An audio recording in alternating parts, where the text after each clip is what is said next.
So I'm Mark. I'm working at Viki. So this talk is like really going back to the basic. It's not like there's not so much like cool new ideas like what Martin um, just presented, but we as a software engineer, there's a chance that someday your software breaks, and it's best to prevent that to happen. So they can slides.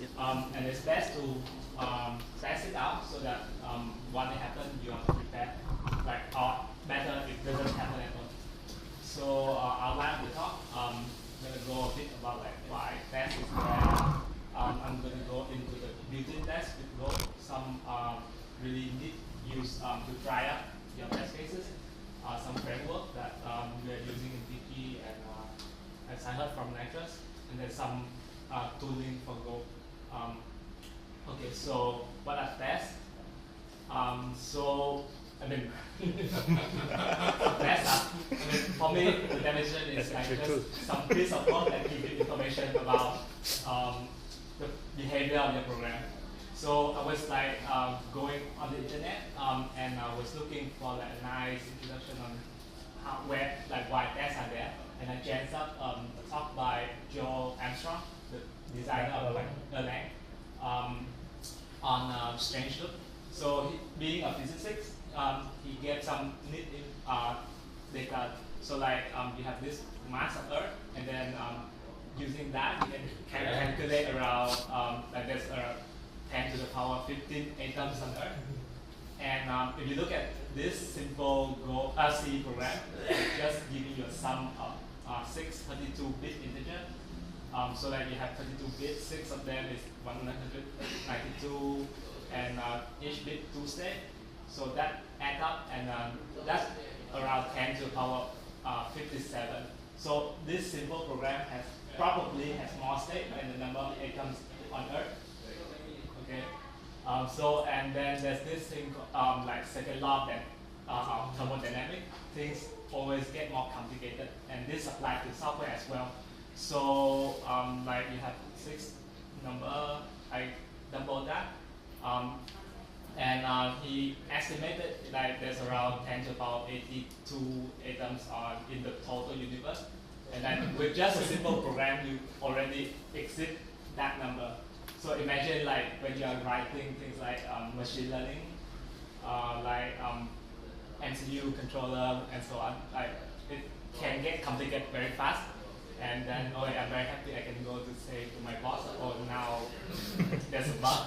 Not really my fault.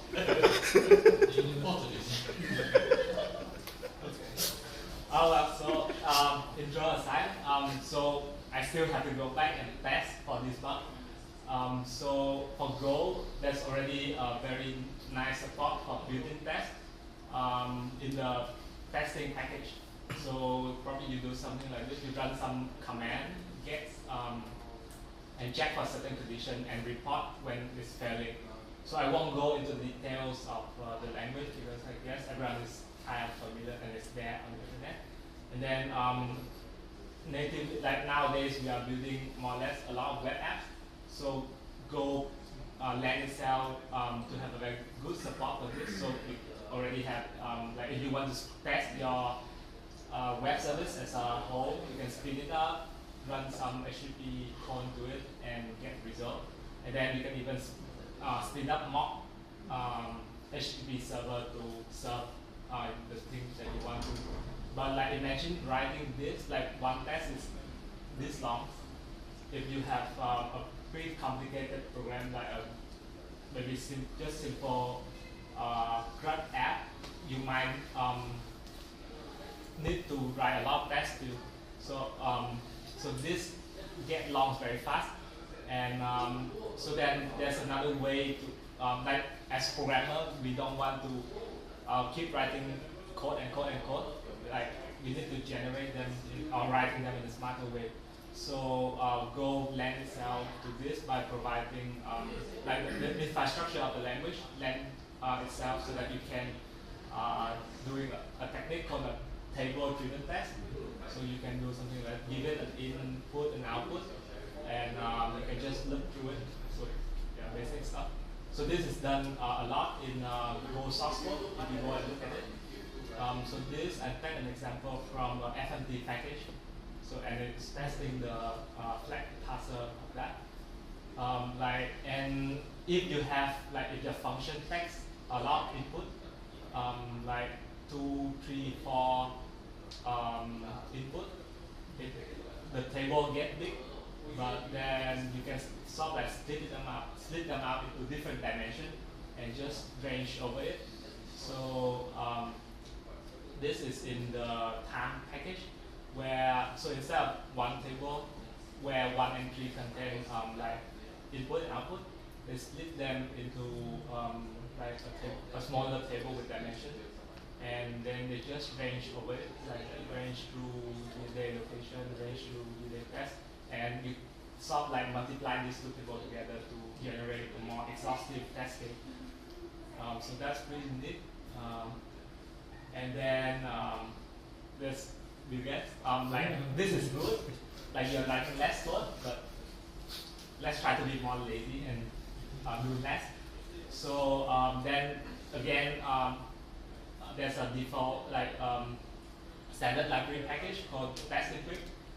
It's actually came from the word of Haskell from the Quick Check library, where you can sort of give a random generator that you can control, and this generator will generate different random input for your function. So with this, essentially, if you run it out in a large enough number of iterations, you can generate quite a lot like that. So this is in the standard library? Yeah. Oh, so it lends itself very well to testing it as well. Right. So this is pretty neat, a very good file for me. And then I'll go back to the source code. So, okay. So then you can do just something like go test, sync package. So sync is for synchronization, go routine with text lock and all, and it will just run everything. And because Go is fast, testing stuff in Go is fast too. Okay. So this is more or less what the standard library can give you, but in reality, when we work, there's sometimes external dependency, you need to spin up a DB, dump some data into it. That takes some work, and that is a bit cumbersome to do in the standard library. So there are frameworks.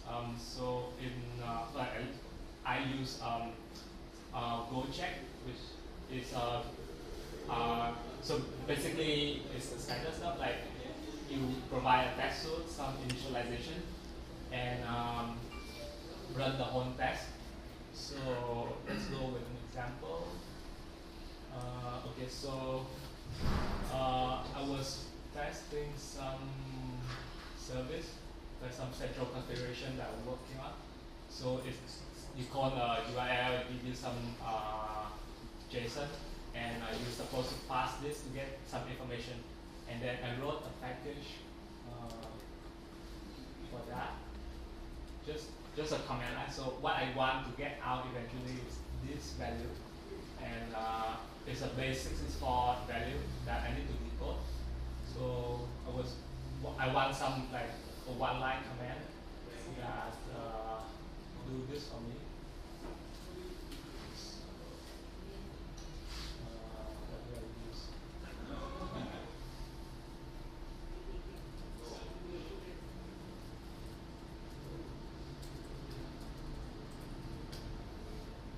Oops.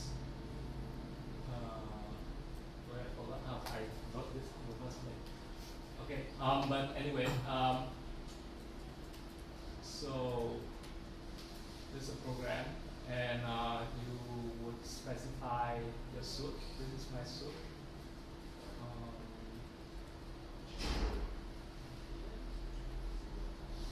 Yeah, this is my test suite, and then I spin up a test HTTP server on it. When I finish, I'll tag it out, and in the middle, I'm just doing some a function. This is my custom function, and do some research check. But this is pretty standard stuff, and this is what the spec server are gonna return. So okay, and run test, and this library integrate well with the standard Go commands too, so no need for like weird syntax. Okay. And then there's this framework called Ginkgo and Omega, which I guess Nitrous is using. Yeah. Like, I mean, yeah, we are using it, but not really a fan of it. Okay. Yeah. So surprisingly, there's not a lot of testing framework out there because Go lends itself well to testing. So I guess like these are the two. And then there are some other interesting idea when you do testing. So besides the standard software engineering stuff. So as you know, like your machine is not expected to work all the time. So when you try to build something from either network, from either I/O, things fail. Normally, when you write program, you don't you assume that it will work, but it could fail. So again, being a system programming language, Go has package that help you simulate this thing. So there's this testing I/O test package that give you a reader, like say it read from a file, but it read halfway and it terminate, or it read just one byte and stop, just read and time out, or you ask it to write something, it doesn't finish it. So this is very good for testing critical, mission critical software. And then there's another, I was looking at some other talk, like there was a talk about Foundation DB, which is a distributed database. So the guy who worked on that actually simulate things like this, like network I/O, and try to crack the software as much as he can. So this is nice for Go. So last, tooling. So like we know, like the tools around Go are very nice. So like coming back to this program, I can do something like Go test.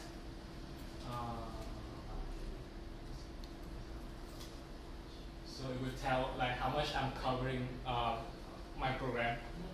So I'm not doing a lot of it, obviously. Just one test. And then there's this nice thing called cover profile. Like I want to know where I'm not covering. So I can say it's covered out. Runs it.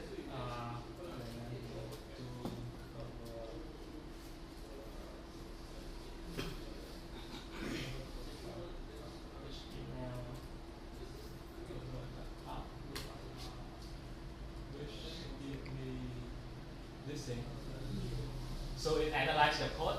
The red part is where it's not running. So as you see, I'm not really testing on the error case. I'm testing the correct path. So this is again good to use to analyze the software behavior. And there's other stuff. Oops. Like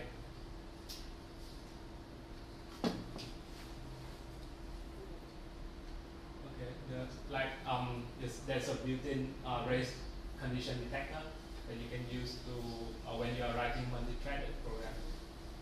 So to sum it up, there's like tons of things you can do. So hopefully we reach this day where more bug to be found in actual program. So yeah, so again, this is a pretty basic talk. For more interesting stuff, I think these are a very good source. And so yeah, that's it. Cool. Thank you. Yeah, one other thing I noticed, right? So when we are like actually writing libraries, like most of the time it's not easy. Like so if you come from like Ruby or like Python sort of background, you can like if you're writing a library to talk to a external service or something. So you can basically stub it out, right, in most of the like dynamic languages, but it's not the case with Go. So in that case, like you should have like make use of the interfaces. So you abstract the interface, like these are the method calls I'm going to implement, and then you have an actual implementation plus a fake implementation. So fake implementation will not hit the endpoints, but that's the one you're going to use for your test cases. So like I think like testing in Go is not that straightforward. Like if you're coming from that background, it's not that straightforward. So that's what I felt when we tried to use this Ginkgo and Gomega. Like it kind of forces the BDD model, but it's not really the same thing. If you try to follow the same rules in Go, it's not gonna end well. So you should like also plan when you're like structuring a code, like how to create interfaces, how to create like a fake implementation of this, so I can easily test this part. So I think that's something you should keep in mind when implementing. How would you describe that approach? It's not TDD, it's not BDD, it's what? Interfaceless design? I think it's about like testing what it matters, right? I mean, it's not about like a practice, right? Yeah, this is TDD. I think Go is rather new, but in terms of what works for you, what approach will you take in writing a larger system? But that's the thing. There's a lot of Go code is actually not unit tests. You say you still have it's still not decouples, like method sub-method calls is still calling those methods. You're not really, just unit testing through. It's the not it's exactly the pain point. Yeah. So you should figure out which is the pain point.